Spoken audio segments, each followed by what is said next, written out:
Shalom Avracha. On this amazing day of today's Chav Shvat, Tavshin Pei Vav.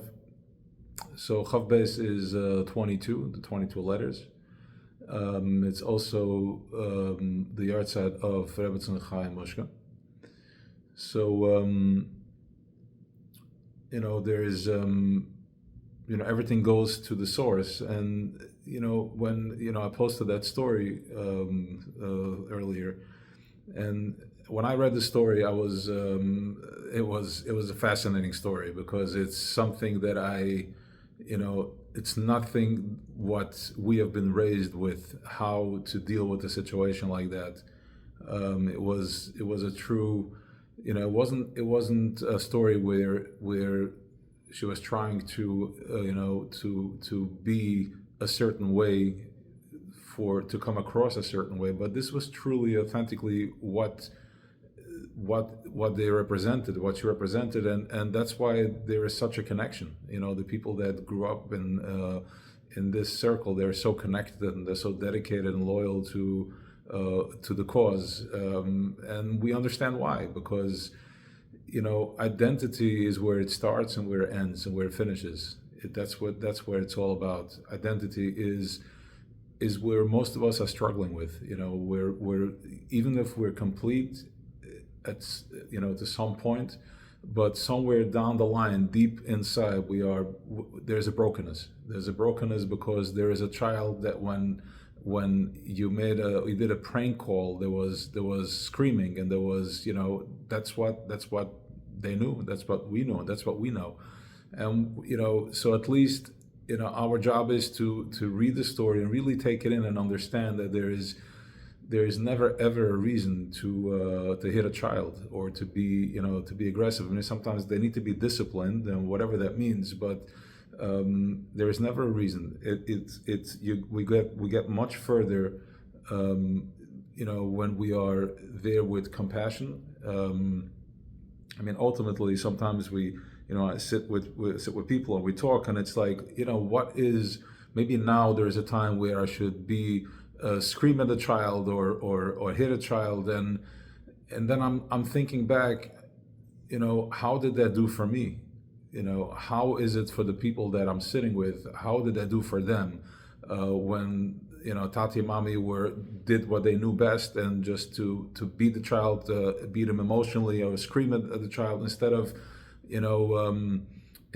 positive reassurance. It's sometimes it comes even as simple as when you're having a teenage kid, so you want them to help out in the house, and they don't, and we start panicking. We need to train them, we need to tell them, push them to do it, and the child is just going through their teenage, whatever is puberty, whatever it is, that they just don't want to deal with anything. They're not capable, they don't have the capacity to deal with anything. And what's going to happen when the child grows up? What's going to happen is that, and I think about it, right? Because I deal with my chavre. But what's going to happen is that the child is going to do exactly what the mother did. So if I'm not in the mood, and the child is not in the mood, and the parent is pushing the child to do something, then that's what they're going to do to their kids. But if the child is not emotionally doesn't have the capacity, and we have to understand that they're growing, they're stretching. Imagine you're going into a machine, you're being stretched, your face, your emotions, and your body, and everything, so on and so forth. And if you don't have the capacity, and the parents are doing it and not pushing them to do it, then they will do the same thing. They will have compassion on their kids because that's what they're trained to do. So this whole philosophy, this whole notion that if I need to train them and push them and force them in order for my kid to be able to carry on this amazing minhag, all that we're doing is that they're going to do the same thing. They're going to push, shove, and squeeze their kids because that's what they know. And we can only do what we know. So today is the day that I want to tap into that. We can all tap into that, to utilize that moment to get into this deep compassion within ourselves, to be able to tap into that. And what happens with that is, so we're gonna bring it into our almost like a seder in Likutei Halachos. So we're up to now. We're going into Hilchos V'Techumen. We're finished Shabbos and Likutei Halachos. So Reb Nosson is talking here about Vayirav Ba'aretz V'yered Avram Mitzrayim. So we know the story that Hashem tells Avram, go to Mitzrayim, and then he comes to Mitzrayim, and there is a famine over there. There's a hinger year. There's no food, and now he has to.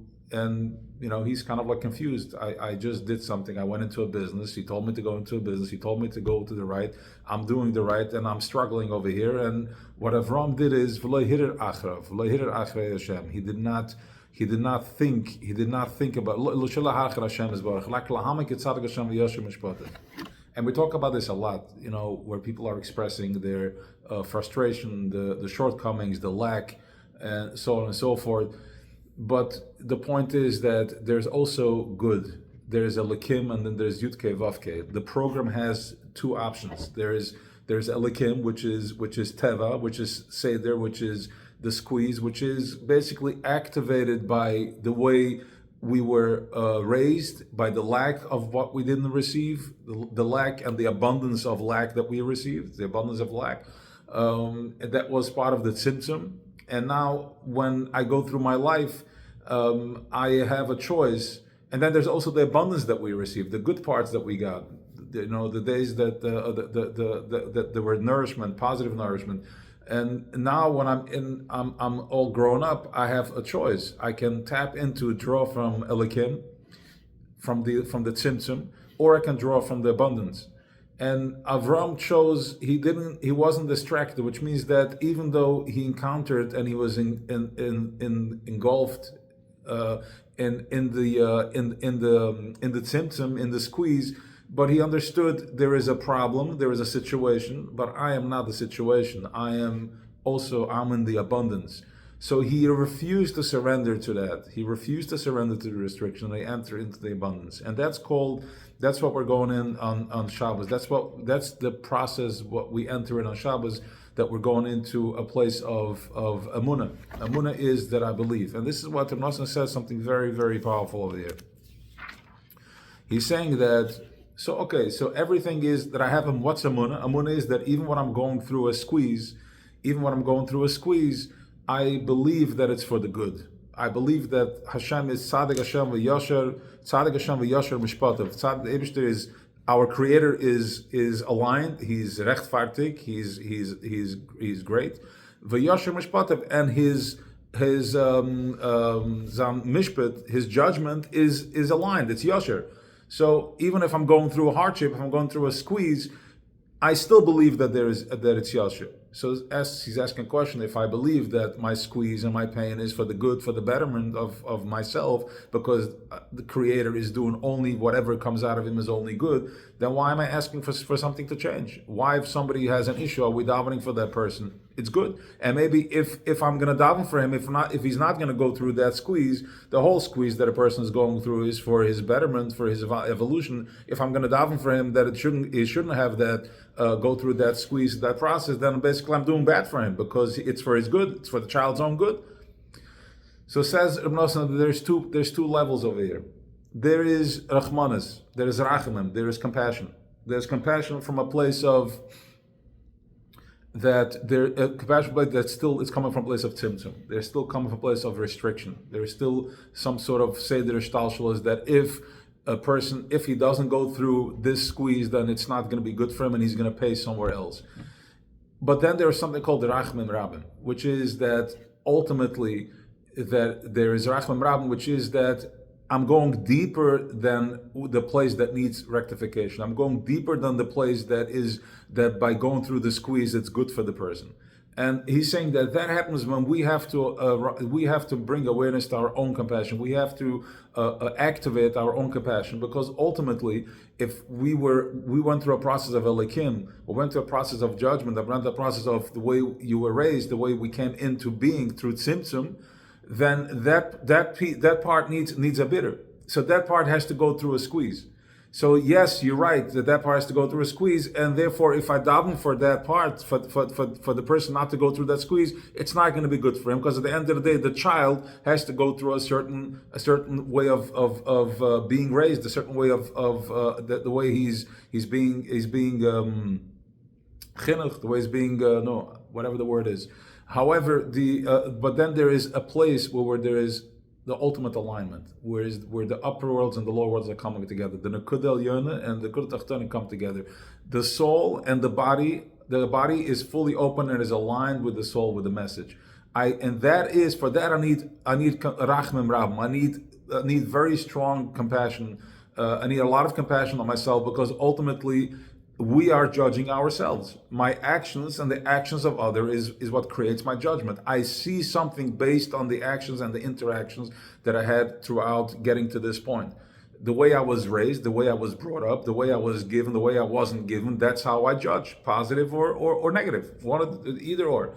But when I go into the ultimate compassion, to Rachamim Rabim, and I go into the ultimate amunah, which means that I go to a place within myself, that I'm aligning myself with the essence of myself, not with the projected self of me. And for that, I need rachamim rabim. I need to have a lot of amunah and a lot of compassion for myself, because ultimately we are the ones that are stopping our own flow. When things are going good, we are the ones that start, after a day or two where there is silence in the body and you don't go through the squeeze, we're starting looking for trouble.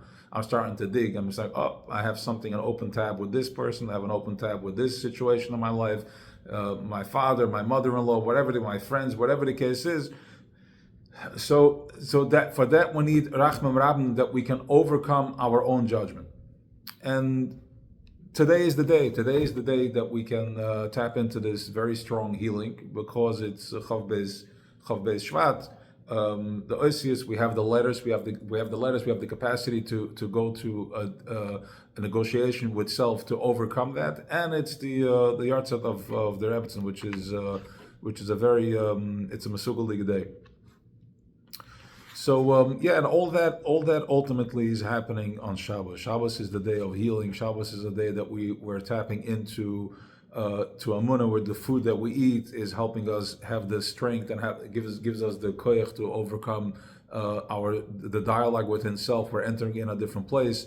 We're not allowed to bring any fire on Shabbos, which means that I'm not allowed to. When I say we're not allowed to, means that we have the permission, we have the capacity, which is throughout the week. During the week, we're dealing with the struggles. When it comes on Shabbos, we have the capacity, we have the strength to align self, to overcome all that, because nothing is chasing, and we're not chasing anything. So there is that level of healing that's happening. Fine, that is that. And then in other news, I'm going to post it also that we're going to start, Mr. Shem, a weekly share on Zoom. It's going to be with Tanya. It's something that I've been, asked and asked again and again to do, and I always pull back from it, because I feel like it's a bit of an undertaking to learn Tanya. But ultimately, I think the message that I've been getting across the board is that that's where there's going to be a lot of alignment. That's where we'll get a lot of answers as to how to complete the structure, so everybody can go on and connect to their place, to connect to their conduit, and find their voice, and have a full koima, a full structure that you'll be able to function and not break down every 10 miles or 50 miles, whatever the stamina is, whatever the endurance is. So just putting it out there. Probably start next week, something like that, but we'll post it again.